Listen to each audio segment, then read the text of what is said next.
beau gosse. Après toi. On a une vraie star, on a Caso, hein, c'est une vraie diva. Hein, donc je pense que je dirais Caso dans la manière d'être, dans la réalité. C'est compliqué, ouais. Peut-être un mec comme Fils. Mon meilleur pote sur le circuit. Je pense que je m'entends bien avec beaucoup de personnes.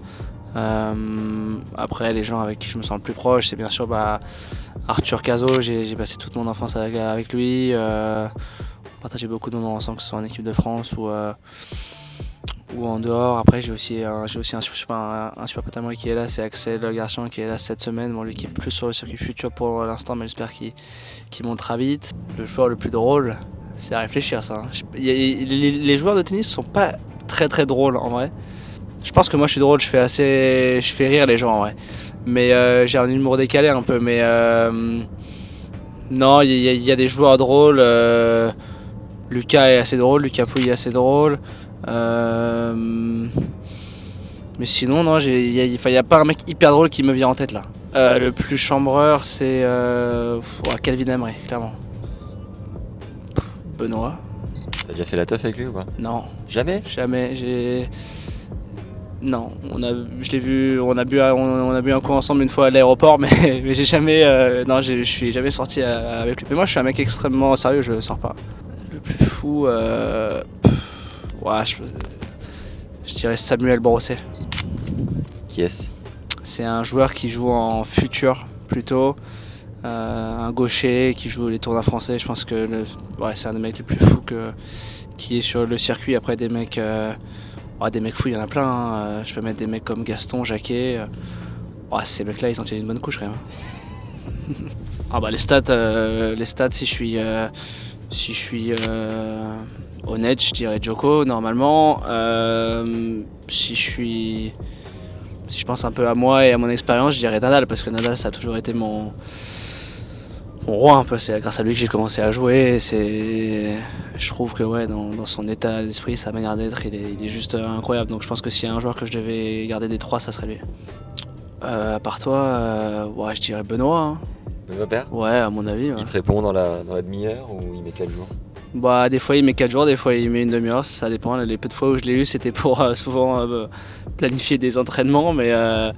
C'est ces mecs-là, là, Benoît, Richard, Gaël. Les mecs qui jouent là, qui sont extrêmement connus, et je crois qu'ils ont pas mal de carrière devant eux. Sûrement une personnalité politique, quelqu'un qui pèse énormément, je dirais président des États-Unis ou Russie, pour voir un peu comment le monde se gère, quoi. T'es comme ça toi? Ouais, je suis très fan de politique. Ok. Des galères, j'en ai eu plein. Une fois je suis allé en Inde l'année dernière, j'avais un vol Paris-Dubaï, et à Dubaï j'avais une escale de 2 heures. Le vol est parti avec 4 heures de retard, j'ai dû attendre 13 heures à l'aéroport de Dubaï sans hôtel, sans rien, avant de prendre un autre avion pour Chennai. Donc je pense que c'était une des pires galères de voyage. Après j'ai entendu pas mal d'histoires de joueurs qui étaient restés bloqués pour perte de passeport. Si moi j'ai une fois une perte de passeport au Canada, j'ai perdu tous mes papiers à Calgary, c'est au milieu de rien. Et j'ai dû prendre un vol pour aller à Montréal, mais vu que j'avais pas de papier, il me laissait pas entrer dans l'avion. C'est un représentant des Français de l'étranger qui a dû m'amener à l'aéroport, me faire prendre un avion Air Canada pour que je puisse aller à Montréal et aller au consulat. C'était un bel enfer, mais finalement je suis rentré en France. Là où t'as le plus de points à défendre cette année, c'est à Wimbledon, c'est ça? Oui, moi, 70 points là-bas. 170? 70. C'est qualifié deuxième tour, c'est 70 points. C'est quoi ton objectif fin d'année? Top 100, j'aimerais être top 100 avant WIM, c'est un peu l'objectif, et sinon avant la fin d'année, top 100, si j'y arrive pas avant WIM, ça sera l'objectif de la fin de saison, mais j'aimerais bien finir l'année dans les 70-80. T'as quel âge là? Là j'ai 21, 22 la semaine prochaine. Tu te sens frais? Ouais, je vieillis, je sens que je prends de l'âge aussi, mais j'arrive dans mes plus belles années, je pense que j'ai encore à progresser et mon corps sera au top.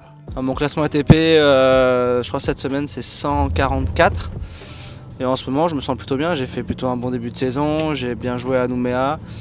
En Australie, j'ai fait aussi 2 bons premiers matchs qui étaient pas faciles contre des joueurs d'Amérique du Sud, qui sont venus un peu tout donner sur le tournoi là. Mais j'ai joué un super joueur au dernier tour des qualifs, Mansik, qui est je pense promis à un très très bel avenir assez rapidement. Donc voilà, je pense que ma tournée était bien. J'ai bien joué à Quimper la semaine dernière, même si j'aurais pu aller plus loin. Je menais 5-0 au tie-break du premier set, mais voilà, je pense que les choses se mettent en place petit à petit aussi, et je pense que c'est que le début d'une super saison à venir.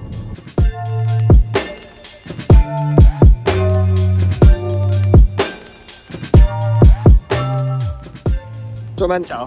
Allez, bon match. Hein.